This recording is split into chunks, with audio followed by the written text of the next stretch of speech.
Hello, everybody, and welcome to this week's episode of the Midweek Madness. Today, we have a very special person, a watcher, if you will. Please welcome the very lovely R.H. Snow. Hello, how you doing? I'm still alive! Yay! It's Yeah. hot. It's Nice. thank you. Yeah, it was like 110 earlier today, so I actually have my weather station set up since I'm. So you're the saying that, weather like, report. so you're saying what you want is All right, everyone. Chill. Yes, please. I'm sorry, I have way too much fun with those. I know. I love that bit. I love that little clip. That's so awesome. Yeah.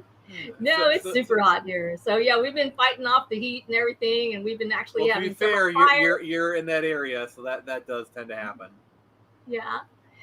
So yeah, Texas is kind of like that. It has a tendency to spontaneously combust when it gets above a certain temperature, and so I do that as my hobby. Is I actually do the weather for our local people. So it's me.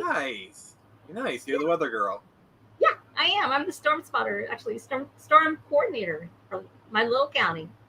You see it coming, I can tell you about it. I've seen real tornadoes. It's so cool. It is so much fun.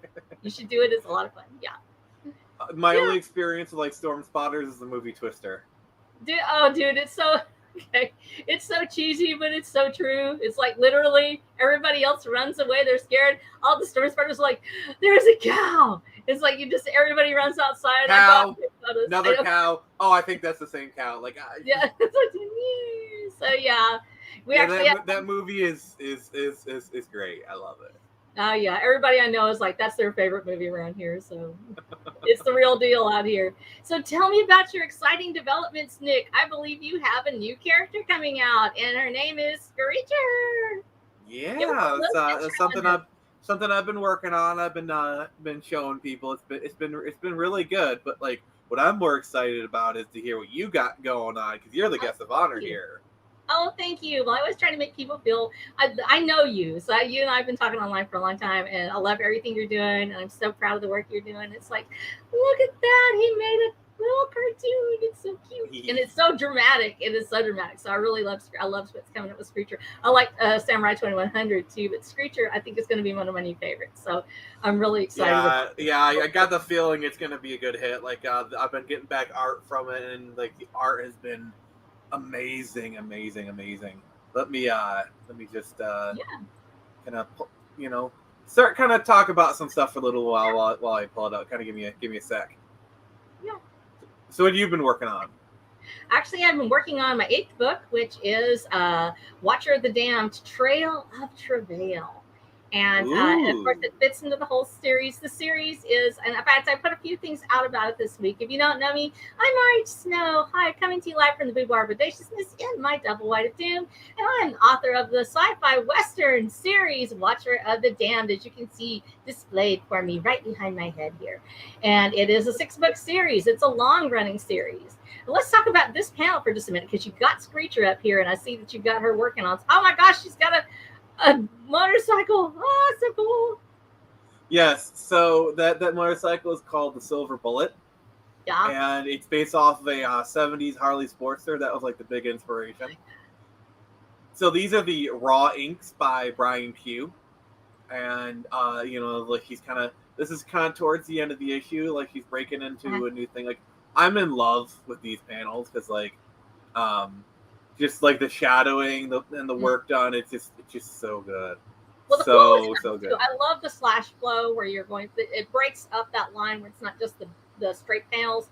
I mean, there's times when you want the straight panels. You love that bang, bang, bang, bang all the way across. Mm-hmm. But I like these diagonals and the way that it makes it flow seamlessly from one panel to the next. I think that's fantastic. Yeah, and then the colors they've been coming along really good. Let me just.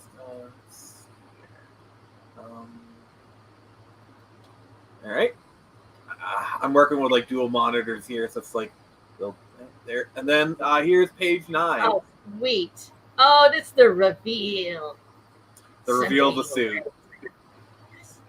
And she's like, "No, Daddy, I don't want to wear that. I want to wear torn blue jeans."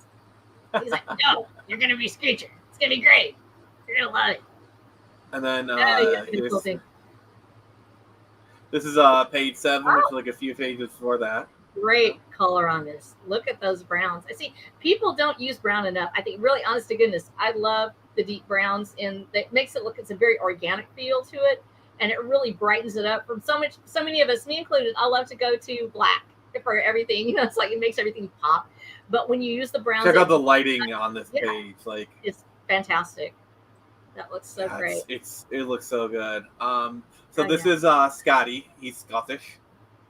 His real name's Alistair. That's just like the nickname and whatnot. And then this is kind of like their base of operations. It's like an old storm shelter beneath the house. It's kind of like it's like their bat cave, you know. Yeah. It's the look at like the gradients kind of going down. Really just helps sell it. It just looks so good. No, good perspective too. Yeah, this is awesome. Yes, it's gonna be so good. It's gonna be so good. I know you're excited about it. Yeah, I for sure. That's an older version. Yeah, because like I had him kind of correct a few things. Like the couch was kind of wonky, the lighting, you know, adding more highlights to the hair. Just honestly make it more dynamic. Yet, you know, made the puddle a little more reflective. It looks really good, honestly. Yeah, it does. So tell me more about Watcher of the Damned.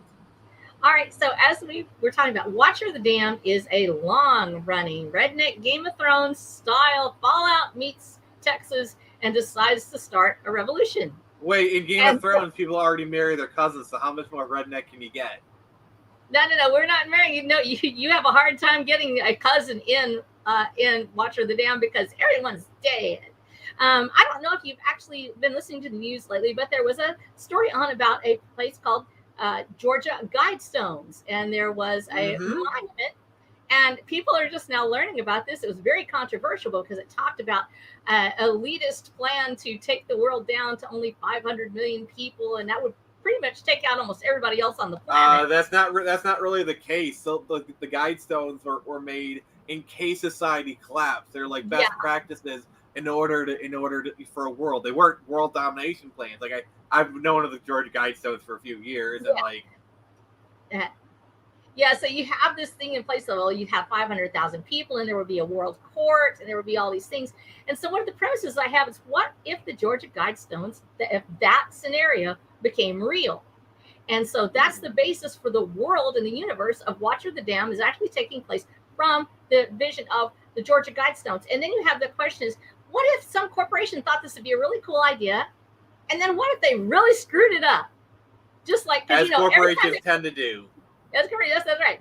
So that is the premise of the world of Watcher of the Damned: is well-meaning plans from large corporations go awry, and it creates this very foobarred world, and that is the world of Watcher of the Damned. And this story is, I said, a very long-running one. It's already been written. Like I said, I've actually already got the entire arc in place, and I explained that in one of my latest videos, that we actually have chosen the next writer for it. In case something happens to me, I've got the next writer in place. I've got my notes. I've got the arc. I've gotten key scenes written. I've gotten over 125 illustrations already done, and I'm storyboarding the other ones within the next 3 years. This series will be completely finished, but there's anywhere from 12 to 18 books in this series. I love serials. I was one of those people. I read the entire set of Robert Howard's Conan from start to finish, and I think there's like 18 or 20 books in there. There's a lot. Same thing with Edgar Rice Burroughs, with Tarzan. I was a fan of the long-running serial novels, and I love these things. I read Chronicles of Amber. Jack Vance's The Dying Earth is an assembly of his stuff. But people where they had these stories that rolled one into the other, and these big an ensemble of characters. And I love that idea, and I wanted to be able to make it happen. And so I had this, actually the first scene and the last scene came to me, and I knew exactly what the story had to be. And so I started filling in all the blanks in between. How do I get from the first scene to the last scene? And that's Watcher of the Damned, a story about these survivors in Texas. They've survived this major happening that was actually constructed by, once again, well-meaning people who wanted to save the earth. And darn it, they just sort of screwed it up. And he is going to be leading a revolution. But he has to escape his prison first. The revolution has begun. It has begun, but he doesn't know it yet because when we open that first scene, he's actually in chains and he's in a prison and he is having to deal with the things that people have heaped on him over the years. The thing that happens with a lot of our stories is that we don't make our characters already involved in the world. A lot of times we get in a story and this person, it's kind of like Fallout. Now, Fallout is one of my favorite. It's a huge influence on my series. Oh, speaking of Fallout, yeah. I don't know if you saw the thing I was posting earlier. Apparently, in Good Springs, Nevada, they had a Fallout New Vegas little kind of mini convention. Really? Yeah, like I guess Good Springs, Nevada was like the inspiration for the Good Springs in the game. That's amazing. And like the saloon was like the inspiration for the saloon. They had a guy who was like the inspiration for Easy Pete, and so they had like a whole like kind of mini convention. They had they're playing Fallout songs and people playing Fallout cosplay. I saw it on my feed and it looked so amazing. I want to go. There were people playing Caravan with like actual caps. It was like that's so cool. And they're saying they're talking about making it like an annual thing. I'm like, if they did, I would spend money to go there because I love the entire Fallout series. I'm the biggest fan actually of 3 in New Vegas. They're the best ones as far as I'm concerned. And you can argue which one's the best out of those, but I love both of those the best. I'm a New Vegas fanboy. Okay, all right then. I'm sorry. If I've got to go with one, if you snatch everything away, the one I'm going to run in the house and save is 3. One of the reasons why is because of that opener, and the opening scene of Fallout 3 is probably one of the most iconic opening scenes ever. That huge slow reveal. You start off with the radio tube sparking, and then you take a little step back and you hear this old song. I don't want to set the world on fire. I just want to light a flame in your heart. And that's exactly what they do with this thing. They keep taking that step back. And every time you see something new, and every time you take another step back, you're going, wait, the world isn't what I think it is. And as you take another step back, suddenly that magical place where you see this ruins of Washington, D.C. come up, and you take another step back, and there's the Brotherhood of Steel. And this whole world unfolds in this one panning shot as you go back. And that's actually what I wanted to recreate with Watcher of the Damned. So the fact that Liam Neeson is your father has nothing to do with it. No, not yet. But there are some elements there that show up with this game. And one of the things is that we're a real world location too. Everything that's in the book is a real world location. I actually opened up Google Earth. I map it out. When I have battles or I have scenes, I say, is this feasible in this area? What's the landscape? Do we have topographic elements, things like that? And so when I wrote this series, I wanted these people to be, but in Fallout, you start off as a 19-year-old. You actually don't have any experience. You're sort of stuck in this place and you suddenly break out and you have to make your way through the world as a very young person with no experience. In my world, these people are survivors, and they're not only survivors, but they're long-living survivors. That what happened to them changed their lives forever. And they not only are mutated by this happening, they also are almost immortal. And I say almost immortal because they live longer. Basically, if somebody set off a testosterone bomb in the world, everybody gets bigger, stronger, faster. They live a lot longer. Harder, faster, stronger. Yeah, except for the part where the ones that can't handle it die. So there's only a certain portion of the population that has the genetic ability to withstand the virus. You can't handle the testosterone. Well, they can't. And most of them die. But the ones who do live, that what didn't kill them made them stronger, and it made them last longer too. They're living a lot longer, and as a result, so they're like ghouls. Yeah, they literally are. They are. In this case, they start off like the ghouls, and I loved that episode. I was like, man, you've got this great story. My favorite character is Sharon. Or Charm. Do they sound like they smoke 100 packs a day? No, they don't. Usually, hey, Smooth Skin, you're blocking the light. Yeah, that part I love his character so much. But no, they don't. There's a lot of things they have in common, but that's not it. They're not decaying necessarily. They're mutated and they're having some skin problems, mainly because they had issues with their immune systems, and it sort of exploded. I actually have friends who have immune problems, and so the characters' actual conditions are based on that. And so I had these longer-lived characters, people who have seen a lot, who have become discouraged, that their lives have fallen apart. And one of the most important things about this world is it is a gendercidal virus that actually happens. It actually wipes out women. So if you're tired of soy lattes and everything, you're going to really love this world because all that kind of stuff, it's gone. There's a very few women that are, you're laughing, you're so happy. There's a few women that are left, but they have been mutated by this virus. They too are stronger and leaner and faster. They are not fertile anymore. A lot of them really don't care. Then there's no children in this world. There are absolutely none. This is a no world that no longer reproduces. Go ahead. Yeah, so this is the world of the Watcher. There's no fertility issues. Nobody cares anymore because nobody can have children. If you can find a woman, good luck. You know, it's kind of like it's sort of incel world in that case, and they're involuntarily celibate unless they plan to be involved with each other, which a lot of them are. A lot of sodomy probably going around. There's a lot of things like that are going on in this world, and it's not because it's not because they're trying to be different or they're taking advantage of their environment. That's where they are. You still have these people in this world. How does that world look? What does this world look like where women no longer exist? Let's ask that question. Because what is a woman? They don't know either. They're no longer there as we knew. That's a question that no congressperson can answer. That's why now it's science fiction. So it's not science anymore. So we do have some that call themselves women, and they have been affected by this virus, and they do look more like women, but they still are affected. They've lost all their hair. Their skin has become thick and crunchy. They have health problems, some of them because of it.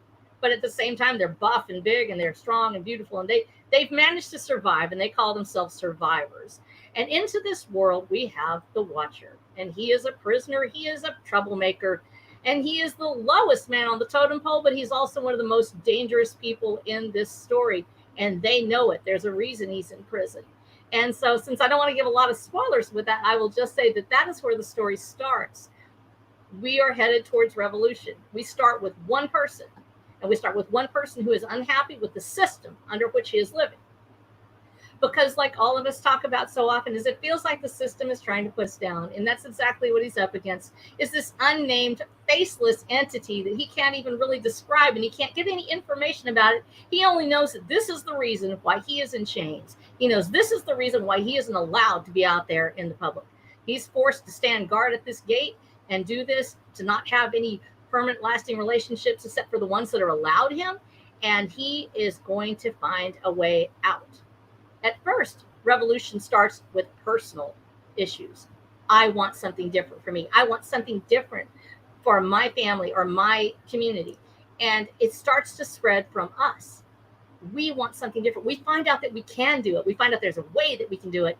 And then we start to spread this message. And it's not because we want a revolution society-wide. Most of the time we don't say we're going to start a worldwide revolution. We start revolutions at home.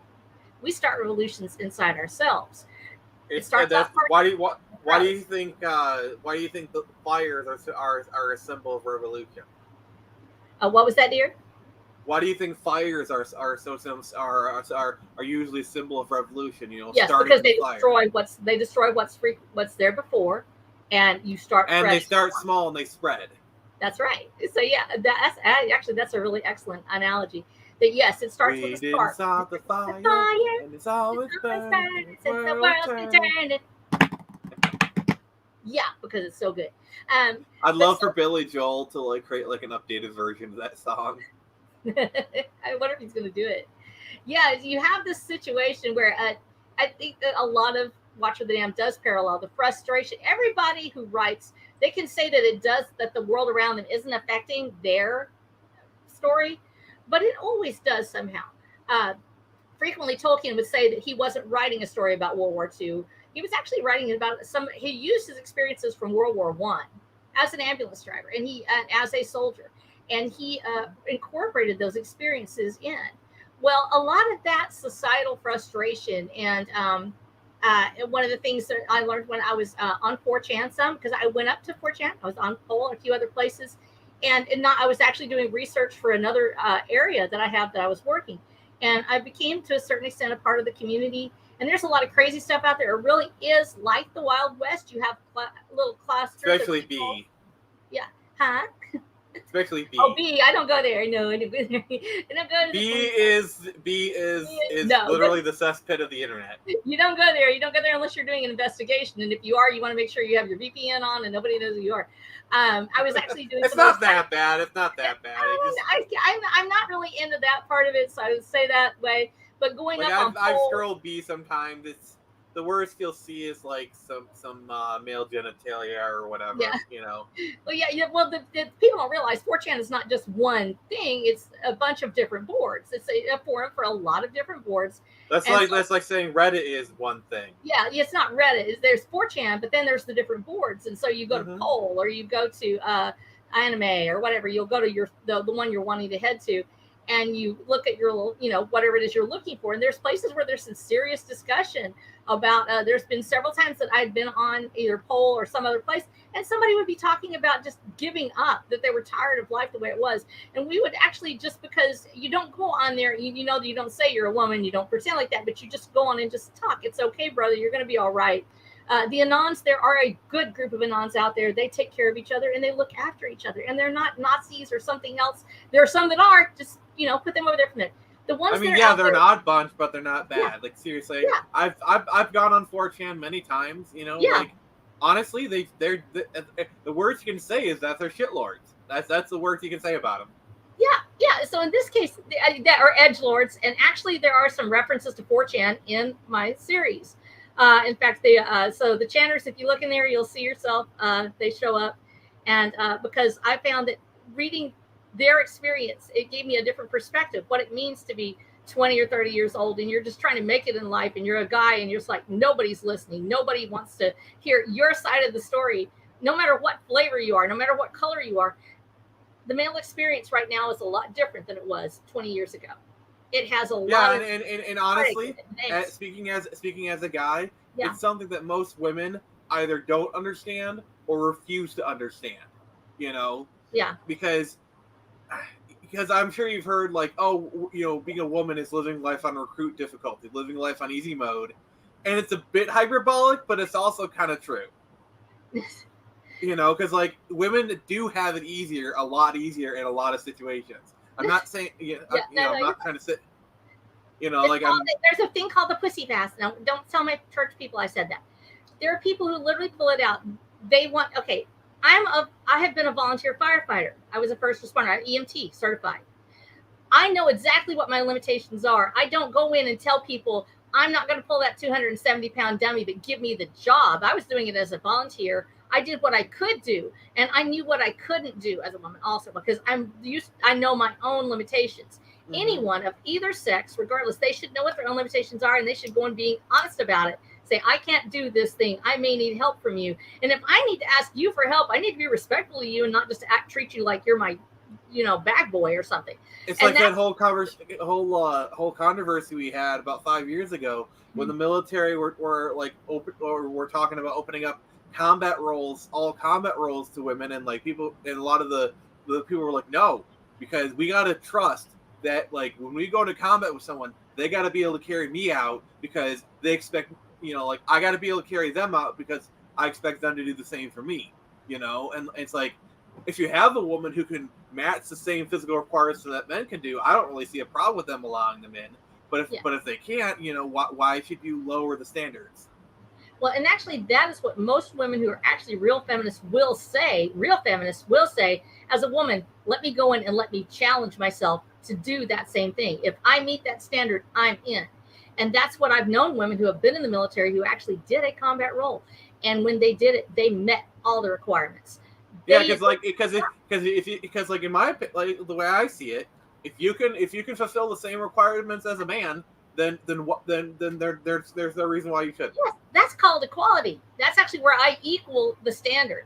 And of course, the same thing goes the other way. If there's something you want to do, and it's in you, if you take all of those constructs out of the way and you just say, meet the requirement. What is the requirement? Meet the requirement. That's true equality, because I'm showing you my skill set, my abilities, and you're judging me based on what I can do. Then that shows you that you respect the experience and the training that I had. And when it comes down to it, I'm able to do the job. You'll know it because I come in there with that card and I slap it down and I go, I passed this. I did these skills. I mean, honestly, I think it's more sexist to lower the standard to let just because they're a woman. I think that's actually sexist. Well, when you take away those standards, you're taking away for everybody. And that's a bad choice, because we need people who can do the job. And this applies to anything. It's not just physical. When you're talking about administration, There are a lot of people that don't realize about how tough it is to do administrative jobs or what it takes to actually type it. If you can't type but 20 words a minute, you're probably not going to do as well on data entry. You have to meet the standard. And that's for everything. If you are a person who loves kids, but you lack patience, you're not meeting that standard if you lose your temper in the classroom each time. Everything has a standard. You don't change the standard just because somebody else would like to step into that classroom. You make sure they meet that standard and that they're doing the best job that they can and that they are the most qualified person for that job. And that may be at any level. It's not just with physical jobs, and it's not just with anything else. That applies to everything. Yeah, like it's a great example is video game esports. Esports for the longest time have like there's been no rule saying a woman can't compete at the highest level. That's right. But like there's been like very few women who have actually gotten to that level. I mean, we're kind of starting to get to the point where like women can get to that level, but like there's nothing to say they can't. There's no exclusion. You know, like you don't think these esports companies would love to have women at that level? You know, they'd love it. The promotional opportunities would be amazing. You know, but like very few of them actually grind up to that level, and it's just, you know. I think that so many times, actually, what it is in the gamer community is a lot of them are like me. They're not on. You have a job or you have somewhere else you have to go. When I started gaming, and I started gaming at the very beginning, and you and I've talked, and I'll just out myself right now. I'm 59 years old, so when I tell a story, I'm telling a story about what I did. And so when the first Pong came out, I played it. I started playing Zork, and way back in the day. I'm an old school gamer. I love gaming, and when I played with my mother. She was an elderly woman, and she did all the levels of Mario Brothers. Yeah, my mom's a self-professed missile command queen. I love it. And so that's the thing, is that I came from a group of female gamers. The bigger gamers in my family are female. As a result, my daughter is a gamer. I'm a gamer. My mother was a gamer. And one of the things that I noticed is that we work around our own schedule. So I don't have this thing where I've got, I've got to be on the air because we're going to be having this thing. I've got kids. I got a job. We would I don't really think that's like a gender thing. I think that's just like a life thing. I think it's a life thing, and I think I don't know if I just noticed that with ours, we never could get on, and like even when we could go online, it was just really hard to go on when everybody else seemed to be. Yeah, that sounds more like a life thing, not necessarily having to deal with like your gender, because like those kind of stuff I've heard from like men and women. Yeah, where it's like, so you're just you're calling out the people that have other stuff, and then you have people that are truly dedicated to esports, just like they're dedicated to another sport. It's the same thing. You have to go in that hand-eye coordination. And especially with esports, I think a lot of the newest ones, we don't have that pattern repetition. Instead, it's this random thing happening. The thing is, you have to know how to do it. The thing is, there's nothing like, honestly, when you get down to the mechanics, women tend to have like better reaction times. Like the fact that there are female jet pilots, there are and that requires way more hand-eye coordination, way more muscle, like more of like the gamer impulses. Like it's like at a whole nother level, but it's the same type of thing. Yeah, so it's actually like if there's female jet pilots, there's tons of them, and they operate at the highest level. So if we can have female jet pilots, there's nothing to say we can't have female pro gamers. Yeah, and maybe it's just the fact that it's like maybe they like other games or something like that. But I think it's just getting out there and saying, hey, when you see another woman doing it and it looks fun, it's more fun to actually play it than to watch it. I think the reasoning that I've heard is that like men are naturally more competitive or something. I don't know if I believe that. It's just I try not to like subscribe to any like men are X, women are B, like certain biological things, sure, but like when it comes to like more sociological kind of things, like men are actually more competitive, I tend to be very wary of it. Like the more reaction time stuff, like okay, sure, that's more biological than sociological, but like when it comes to like the like that kind of stuff, I'm very wary of. But that's like the reasoning I've heard is why you don't see women at. Yeah, I think that part of it's just actually is getting. I've never played, even though I'm a big gamer and I love RPG. I haven't played esports as much. I don't know why. It's not something I do. I think it's because I'd rather shoot something. I don't know. Well, the thing is, there are women in the speedrunning scene. Like there actually are women setting world record times of speedrunning, Yeah. That in of itself is also competitive. But speed running is kind of like tennis, where you're just competing against, speed running, you're competing against other people, but like in the moment, you're just going against a clock. So I don't know, but like speed running is also like a competitive kind of thing. And there are actually women in the speed running scene. So I don't know. Yeah, I know. It's actually really fascinating. I need to do more on Twitch, actually. I haven't been on Twitch as much as I'd like. And because I have other stuff I've been writing. And so that is seriously eaten into my gaming time. Because before I was like, in fact, I actually took a break last year to go ahead and work my way through Dragon Age Inquisition, which I hadn't done. And I was like, I heard about this. I need to go ahead and do it. So I played and I was like, just for like all summer long, it was like, that was all I did was do every variation of Dragon Age Inquisition. So when I play, I'm like really intense about it. And I, go in and try to get a arc done. And then I finish. But so I haven't had as much time. And I've actually started picking up gamers online or watching them when they're live streaming and just to see what's out there right now, because I'm so focused more on the old school RPG that I haven't. Have you played Witcher 3 yet? No, I have not. I keep hearing about it and I'm like, I got to make time for it. And Witcher 3 is amazing. You need to play it. I've heard it's awesome. Everybody I've talked to, and in fact, I've talked to several people that have read my book, and they're like, "Hey, this kind of reminds me of Witcher." I'm like, "How?" I don't know. I've never read it or played it, so I've got to actually go in and do that. I think that's going to be. Have you played the Wasteland games? No, I have not played Wasteland. I've heard them. Actually, I have a Linux. So right now, my setup. This is the way this works. Is every time that my daughter got deployed to Iraq, I would get her all of her consoles and stuff. Which is typical. I got all her tech. And so I got her Xbox and I played all the whole Halo series. Then I got PS3 and I played all that. And I was going to upgrade to PS4 and then PS5 because I like the PS system. I think that's my favorite one. And so I had never upgraded from PS3 because I like having my games in here and I do not want to have them online because now I'm hearing everybody say, "Oh, no, my games, I can't access them." I'm like, it's on a disc, buddy. I throw it in. It's still right there.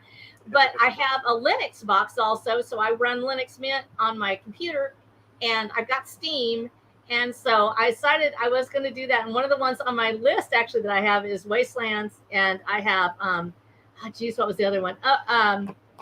Undertale. I want to play Undertale, and I have not done it yet. So I usually end up cheating, and I go on YouTube and I start playing.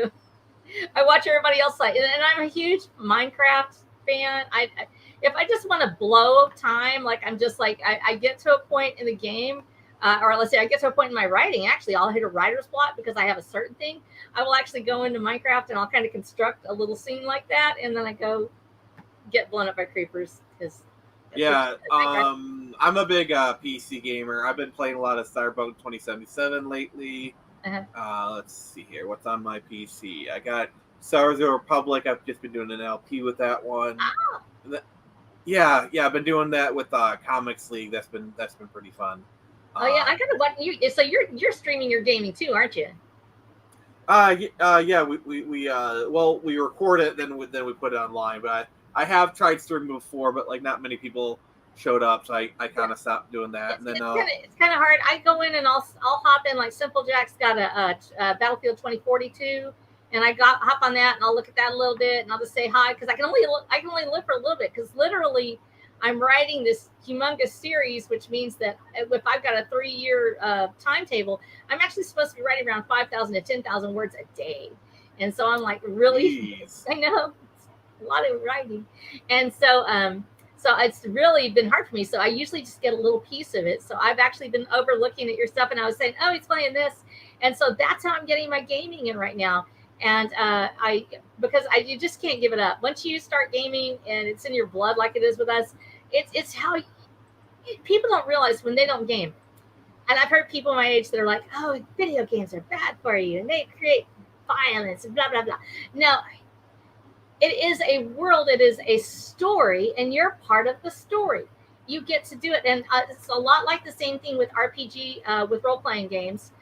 When you're doing tabletop role playing. It's the same kind of thing. You're actually getting to choose this adventure. It's more limited in some ways than tabletop because with a good tabletop DM, you can have any adventure you want. Literally, it's just the world, and you're pretty much open world. But yeah, I'm an avid tabletop gamer. Haven't played in a while, but like I love the tabletop. Oh, I love it. I was actually one of the when Gary Gygax came out with his first set. For a while there, I had a wonderful set of first edition Monster Manual and geez, what was it? And all the original rules for D&D. I actually played a lot of first edition back in 2015 or so. Like we had a campaign that ran for a little over a year. We kind of played through a lot of the modules. I had a fighter that was cool.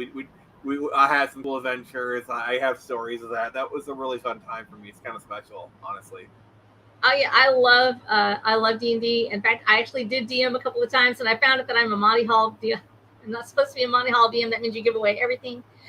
And I enjoy doing seat of the pants DMing. I'm terrible at the stats. I am so bad at it. I'll sit there and roll it, and doing math in my head is horrible. My parents were engineers and physicists. I taught preschool because I can't do math. I don't know what it is about me. My mom was a physicist. She'd be like, "You can do this. You get this done," and I'm like, 1 + 1 makes 11 if you put them side by side. I was like, so I just skipped that whole part. So as a DM, it's really hard for me. So I would just make up stuff. People would get in a place, and I'd be like, a ghost comes out of the wall. It's like a beholder. I just would pick something garbagey and put it in there. So I always let somebody else. Beholder, that's a pretty top tier monster. I know it. It's like if somebody's hacking you off as DM, you just go, you know what, beholder, and away you go. Bye-bye. But yeah, so I love D&D, and it's another influence on this whole point about dungeon crawls. And I actually have a game called Dungeon Crawl that's an old Linux game, an old DOS game, and I love Dungeon Crawl. And that element of dungeon crawling and the gaming culture, from tabletop to video games to everything, is part of the reason it influences the series so heavily. Yeah, like for me, I love putting video game references into my stories. I got this Robin Hood story that I worked on, and there's kind of this moment where he's chasing down the bad guy, and he takes an arrow, and it actually goes into his knee. Yeah. And then he says, in the game that actually meant getting married. Arrow to the knee. I know. Yeah. Kind of like a lamp. It's a little bit of a lampshade there. Yeah, I know, and I wouldn't have seen it. I have the Hearthfire DLC on Skyrim. Skyrim's another game I haven't finished yet because I got so off on all the side quests that I did every side quest. I did the whole DLC. I still haven't gotten the whole dragon thing done yet. Same thing with Oblivion. I did all the side quests. I'm a side quester. I will get so far off in the weeds. And I just love the open world stuff so much. You will love Witcher 3. There are a lot of side quests in Witcher. I need to do that. I started did Red Dead Redemption a little bit. It's more you can get in the bigger world. It's kind of fun. Yeah, I love Red Dead Redemption too. That game is just gorgeous. Oh, it's awesome. That whole thing. There's so many good stories in it. And so actually when I started writing, one of the things I did was I took a hiatus from gaming because I didn't want anything else to influence it. I wanted to make sure that everything I had, somebody said, "Oh, you ripped off this or whatever." I do have references. I actually have a couple of Fallout references in there. I have one that's called Kingdom of Loathing. Have you ever played Kingdom of Loathing? Absolutely fantastic. It's one of my favorites. I'm actually in a community of people there, and I just play. It's one of those things again when I get where I'm at a block, I go up. It's based loosely on the text-based games. And it has these just little stick figures that are drawn with it. It's been around since the early 2000s. And it actually is free. It's online. You can play it in your browser. It's kingdomofloathing.com. And it's got another game called West of Loathing. And I have several of those references for Zork, for Kingdom of Loathing, for Fallout, Skyrim. I drop a little Easter egg in there. If you are a fan of those games, you will find it. You'll know exactly what it is when you see it. And if you see it, you can drop me a line on my email or something. Yes, and old school game. Which one are you talking about? They're all old school now. Doom. Let's talk Doom. One of my favorite games of all time is the original shooter. Yeah. I love Doom so much. It's like I keep rebuying it for every system. It's but Bethesda's got me good. I know. I finally got the director's cut or whatever. Have you played? Do you like Quake? I love Quake. I got a game recommendation for you. So if you're a big Quake fan, you need to play Dusk. Really?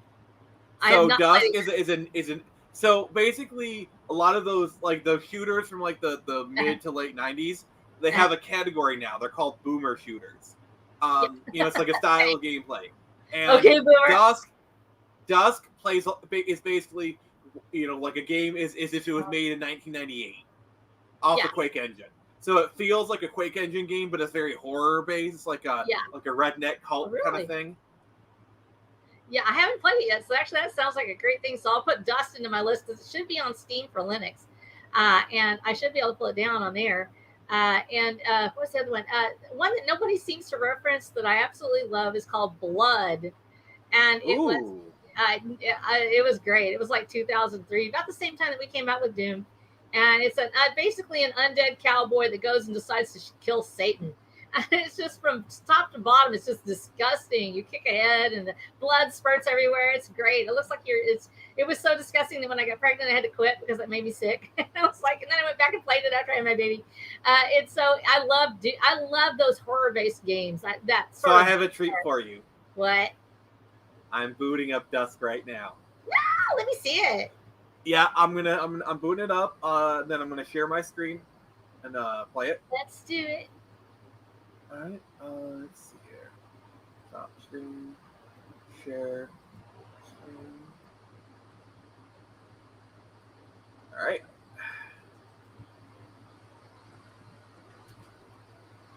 Your headphones are recommended, y'all. I don't have mine on right now. So didn't do it. Oh, so this is so this is Dust. Oh, this reminds me of Heretic. I'm just gonna continue where I left off, Yeah, do it.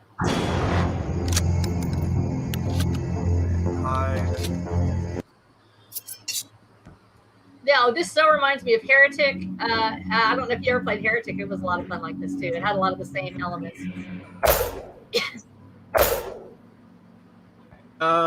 Is that you jumping? Yeah. Good farm. Yeah, I'm gonna just do endless mode just so you can kind of see it, I knew exactly what that was in Spanish for that setting, by the way. Oh, dude, this is so much like Blood.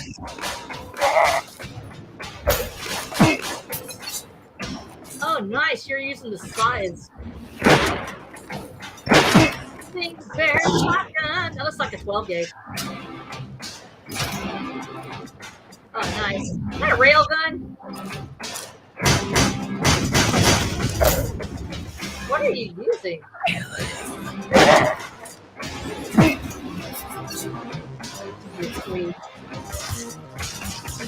Oh, it looks like the Daleks from Doctor Who or something.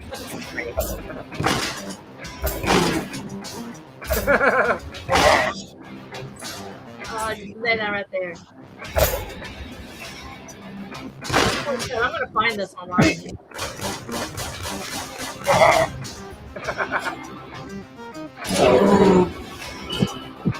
Oh yeah, we got drive the tractor.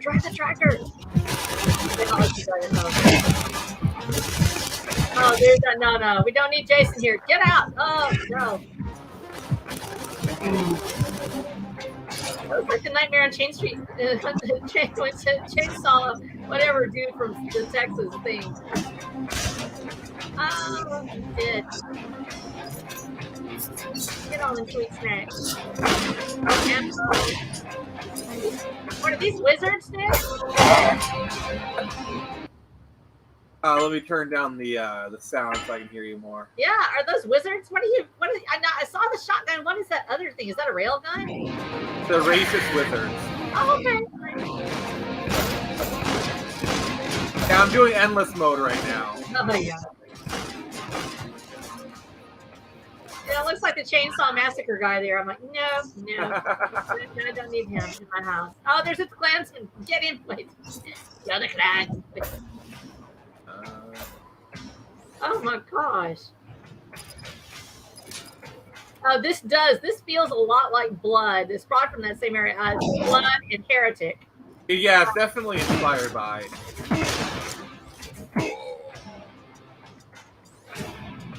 That's nice. You always wonder why people have these really creepy farms out in the woods. You realize at one point this was like really awesome. It had chickens and cows and cool stuff. All the chickens and cows are gone now. With all these wizards and clans people. It's like, get them out of Yeah, here. it's crazy. I know. I want to see the cow. And Doom would probably be like in a pile of goo over there. So. Front of a cow, man. I know. Where's the cow? Oh, there's hay bales. I know what those are. I recognize them. Oh, I live so. on a farm, so I've had hay bales on my house. That's a nice barn. That's a nice equipment too. Oh, dude. Oh, holy crap! He's behind you. He's behind you. Wait. Oh, no. Yeah, there. It's just like it feels so satisfying when you just like do nothing but actually just jump up, gather all their stuff, and just blast the heck out of nameless evil entities. I know, right? It feels. All right, see you later, D Rhino. Oh, is he going? No, don't go yet. Yeah, tell us more about your stuff while I play. There you play.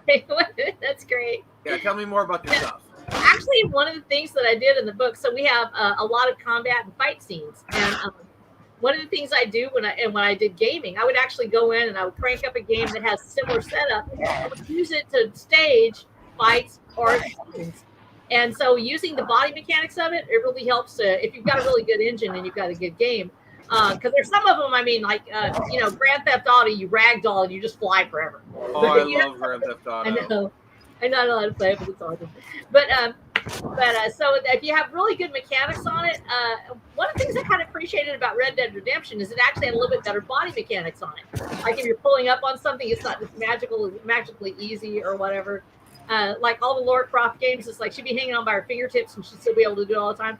Well, with a really good game, you have a little bit of that struggle there to stay where you are. And you can use it to set up scenes and combat. And so I have a lot of wrestling also. And my main character will become a luchador. One of the things that we have in the series that is really highlighted is Texas culture. And what people don't realize is that wrestling, like death matches and things like that, so much of it is so ingrained in Texas culture. Gotta grab that belt. Yeah, and that's and when I have my character go out, he actually has to have a disguise. He has to be out in public, and he decides to become a luchador, and he enters a tournament. And so when I'm doing my scenes, setting up for wrestling and stuff like that, I would actually go up and I would do two things. I would watch, because I've already been in wrestling culture. I actually did get to see the Von Erichs one time in person. The Von Erich brothers? Wow. Yes, I saw them actually in the 80s. I was actually at the Sportatorium in Dallas, Texas. And so I actually got to see them live. And I never got to see the Freebirds. I didn't get to see that part. But so I know about wrestling, and I've followed it for years, even though I'm not really, I wouldn't call myself a super fan of wrestling.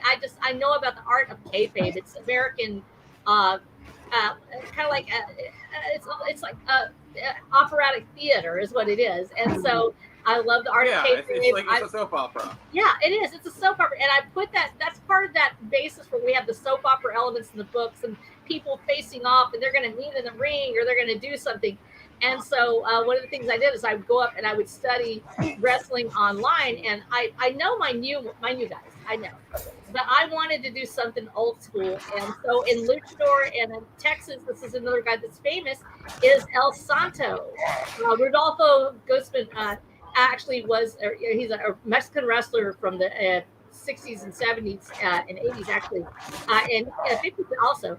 And he was so super famous. And he's my hero's idol is El Santo.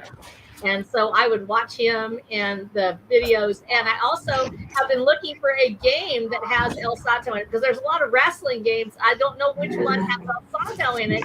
And so I wanted to see if there was a video game that actually has him so I could see some of the moves, because my hero loves El Santo and he actually has imitated some of his signature moves in the ring, and he uses them to overpower his opponents. So we have the luchador element in there as well.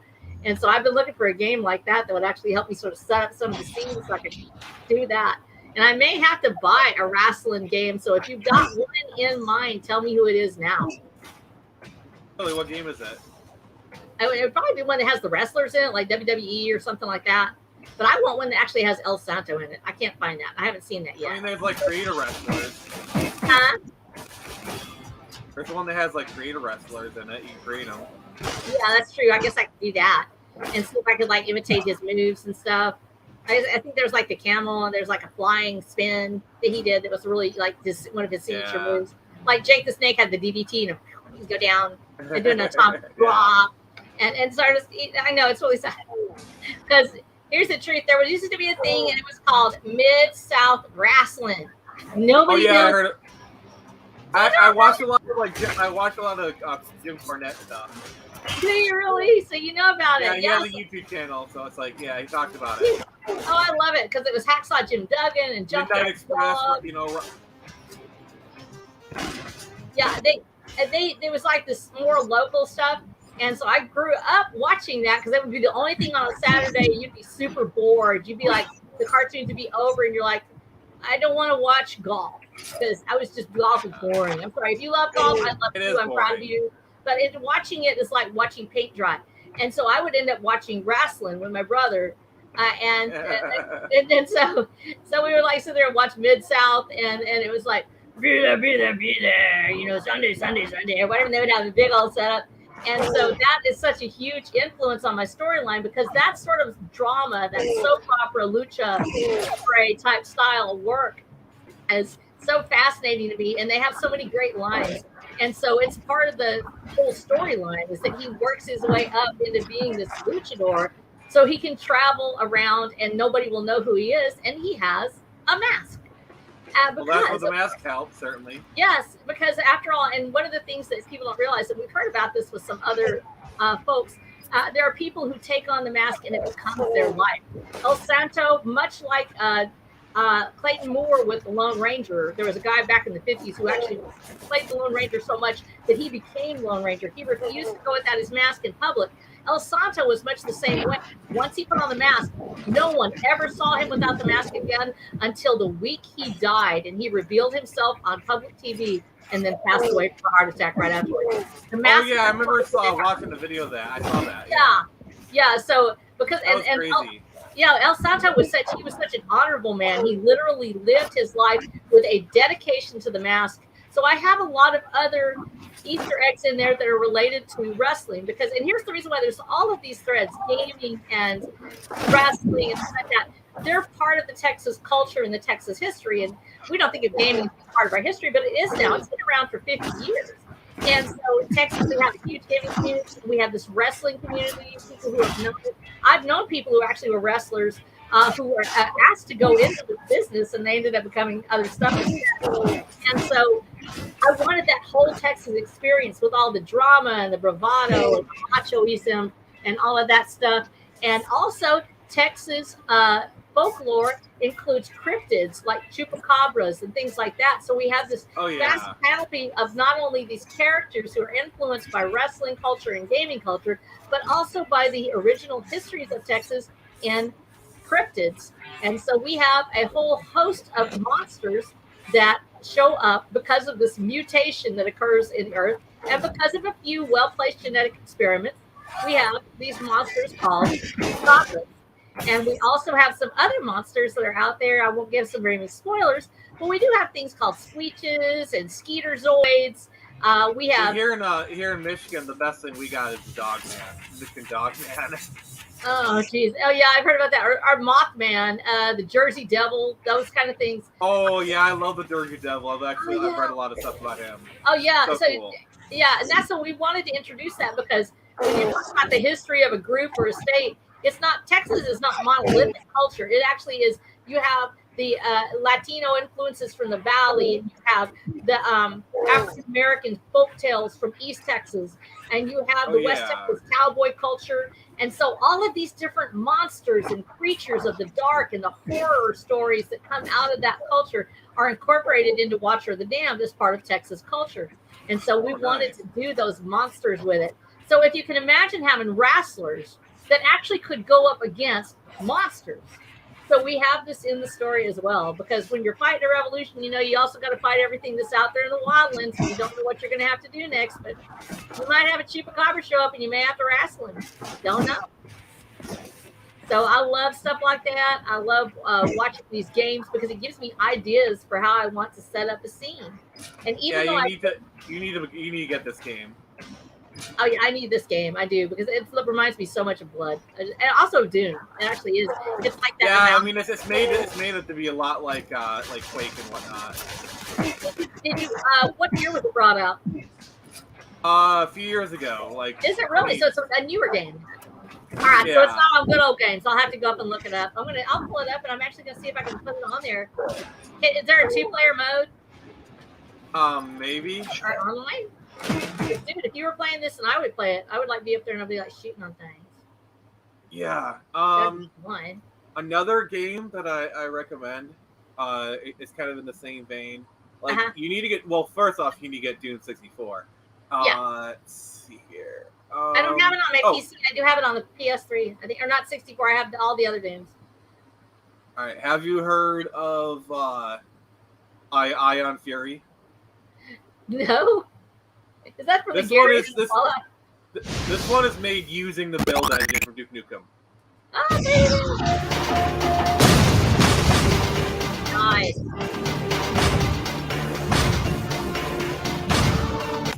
Jay's wanting fun.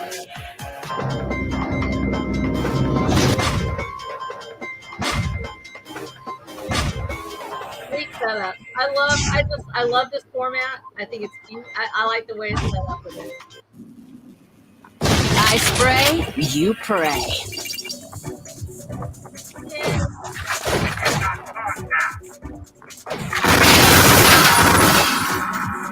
This has some elements of Duke Nukem in it. It's built off the same engine, actually. Yeah, that's what I thought. I was like, I actually really liked Duke Nukem too, and I'm so sorry. I apologize to anybody who thinks that's bad. It's literally using the build engine. That's amazing. Oh, well then actually the mechanics ought to be pretty much the same too. Like I'll get so frustrated because if I play nothing but Bethesda for 2 hours and I switch and I'm like hitting all the wrong buttons every time, it's crazy. Oh yeah. Dude, what's behind you? I thought I heard something. Oh, that. Thank you. He's chunking stuff. Are they throwing pipe bombs at you, man?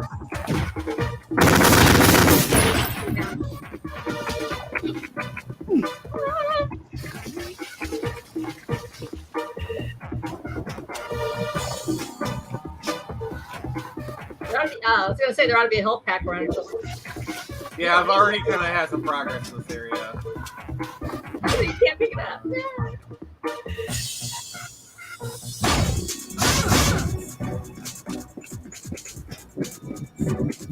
Sweet.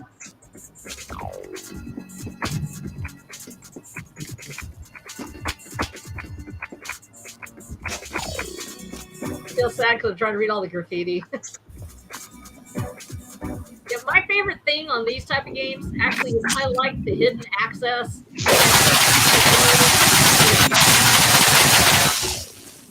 Sweet. Don't tase him, bro. Wait, oh yeah, there we go. Don't tase me, bro. Don't tase me. Tase. Okay. Oh, this section. I hate this section. Here you go. You're gonna be all right. You're gonna be okay, man. Oh yeah. Sit down, little girl. This is your final warning.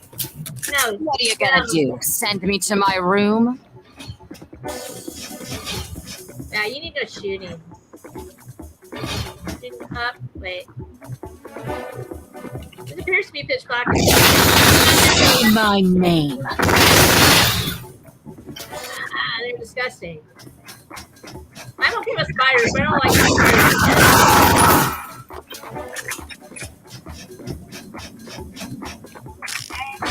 Oh yeah. You can like bust open like the trash cans have stuff in them. So you fall out.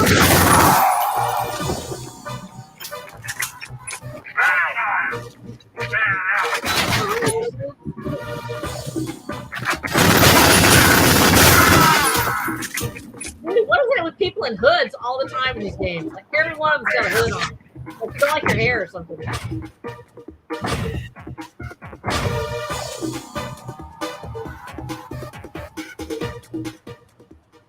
were you saying?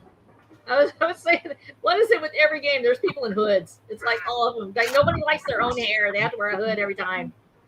It's like my mom just only washed this one hoodie, so I have to wear it. Yeah. Oh, yeah. I guess it's a dress code. It's a dress code. Yeah, if you're gonna be the villain in a game, you gotta be wearing a hood. Yeah. Just jump off. Jump. Oh no, he's down there. Oh yeah, this definitely is reminiscent of the buildings with everybody up in the second story or whatever. That's some total Duke Nukem there. That's nice. Oh, they're down.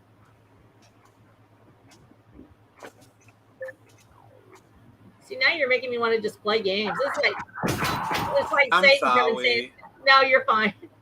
It's like other people have a problem with smoking or something like that. I have a problem with, gee, I just want to go in and just play games all day long. And then, like, why not? If you say that it's research, it's okay. It's like, Well, I'm just then doing- it's research.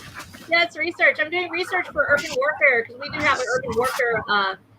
Right now we're doing our whole first series is out in the woods. It's literally there's like an urban little settlement that they go to, but it's kind of like Good Springs in New Vegas where there's just like parts of beaches left over. We do have an urban fantasy setting that's coming up because they have to make a trip to the wastelands. In this case, the wildlands is what we call our areas, the wildlands. And there's the haunts, and they're actually the cities. Because when you have that many bodies in a place, you really don't want to be there in a survivalist setting. And so people have abandoned the cities. But we're going to have to go to a city. And so this is research. It's okay. Yeah, It's research. it's research. This will help me write my book if I ever get around to it because I'll be playing this instead. I was like, oh, I love it. Are there any problems with a thing where you have to hop up on something and you just can't get there? Because that was always It's a great always feature there. of Quake and Doom was that you could hop on something and you could not quite get there. It'd be like one block high and you still couldn't get there. No. It's dark, bro. Like, I don't like the dark plot. I really hate the dark areas. I'm like, I just hate them so much. Oh, you think the darkness is your ally? Yeah, just on it. no, yeah, you just go right ahead, man. Because I do where I turn up the gamma all the way so I can actually see it. That's cheating, but I do it anyway. I don't care. I just use the settings so I get to where I can actually see. Because I like playing. Honest to goodness, you know what?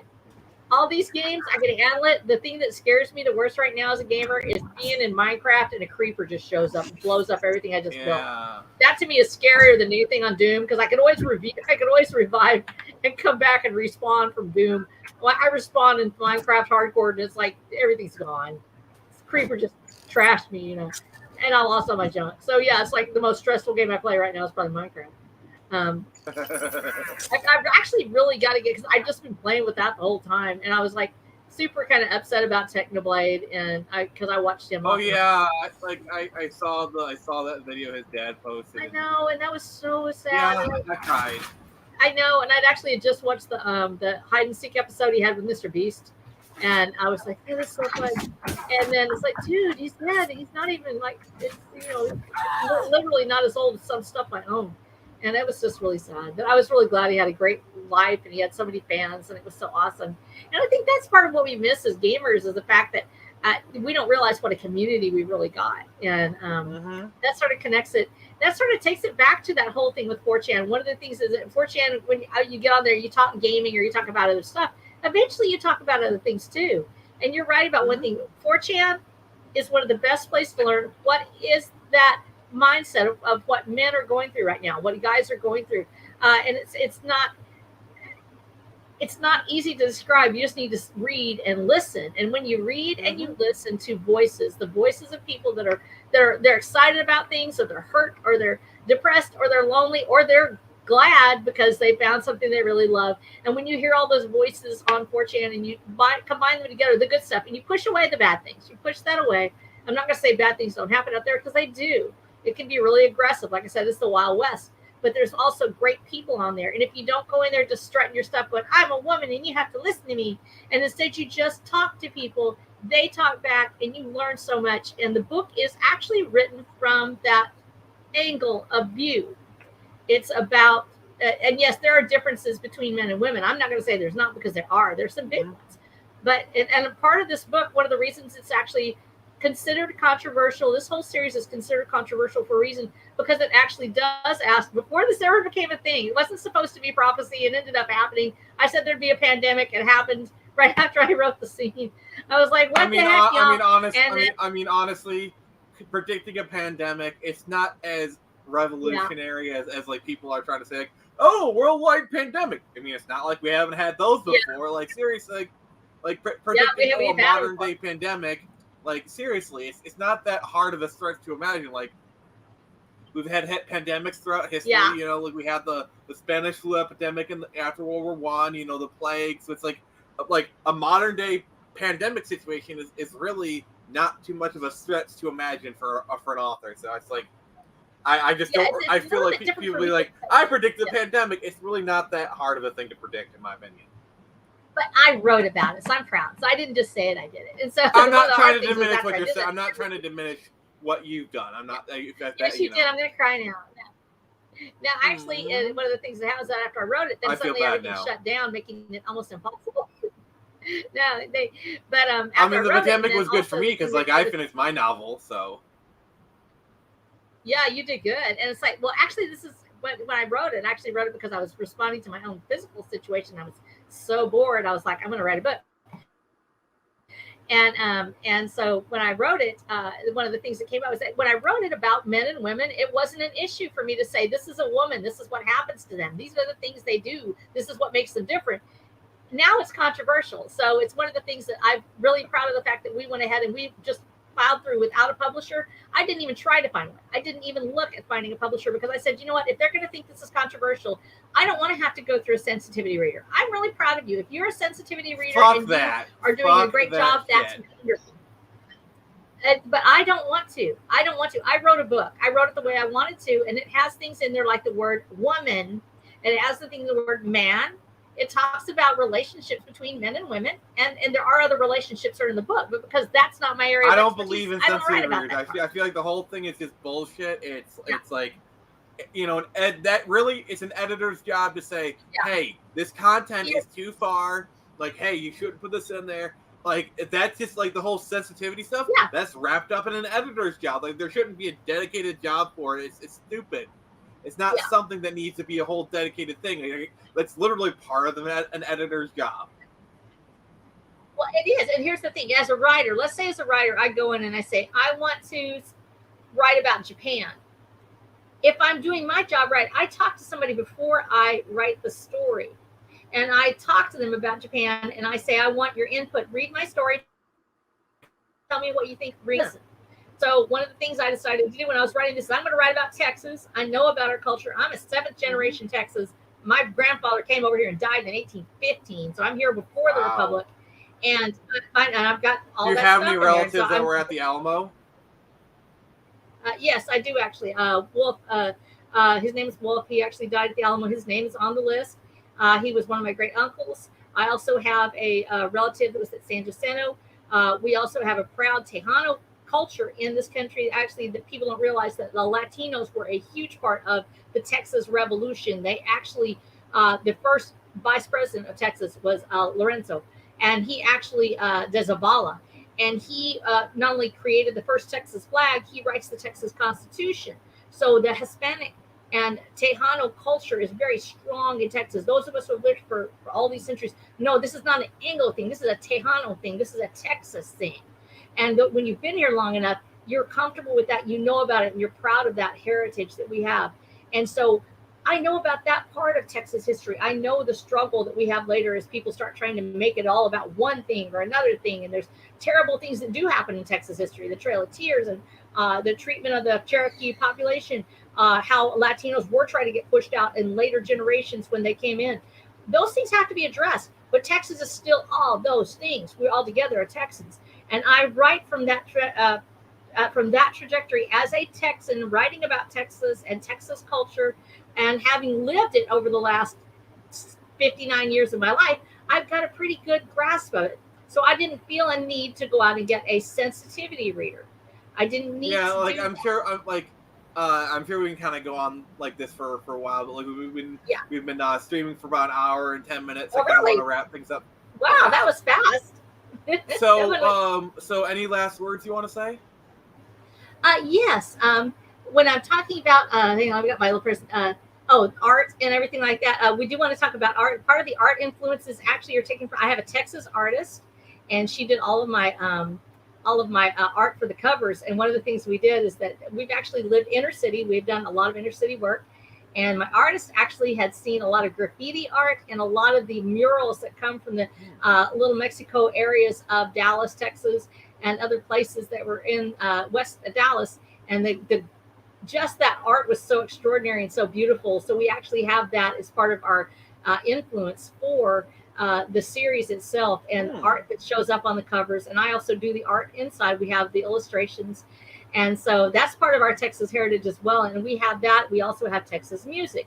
What a lot of people don't know is I'm also a Texas musician. My brother is Wayne the Train Hancock, and he is a Texas musician that does Texas sort of Americana music. And so we have all sorts of different influences. And we also are looking at making this into a graphic novel. We've thought about this. We've looked at the possibility of bringing this in as a episodic one, because this is a long running series. So we want to, when I get a certain point in the arc and I've got the money and the Kickstarters set up, that I'm going to be able to fund to take this and make it into a graphic novel and a tabletop RPG world. So this thing is a franchise. It's long running. It does have a beginning and an end.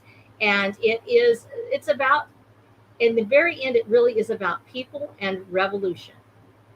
It is a step-by-step information on what do we do when we feel like we're up against the system and we can't fight it.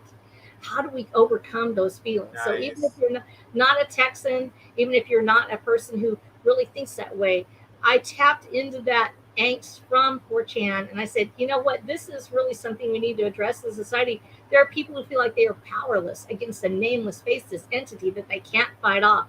What do we do when we're in that situation? How do we break free of our own chains? And that is the heart and soul of the book, and in fact, or the series, I should say. And in fact, in this one here, we see it on my little my badge back here. It actually says, "We will be free." That's every book, it's the slogan, it's "We will be free." And I wanted people to remember that, because as the greatest history of Texas culture is that people from all backgrounds, whether you're a freed slave or you're somebody from the Mexican border who just wants to fight back what they think is an oppressive system, or you're an Anglo settler who's new to the land and you don't know what to do. Texans came together, they formed a revolution, they all were in on it. And to see that and to know that people can work together to create a better society, and not only that, but they can take out those things which oppress them and hold them down. That is what this book is about. And it still pulls no punches on the fact that there are violent things that happen in a violent world. We don't want to gloss over that. I do encourage everyone to read it. Sorry to cut you off. Like, I am trying to wrap it up. So thank you for stopping by. I really appreciate it. And I do encourage everyone to check out Watcher of the Damned. It is an amazing book by an amazing author. So this is Nick Gibson from the Phoenix Press. And remember, I can only show you the door. You're the one who has to walk through it.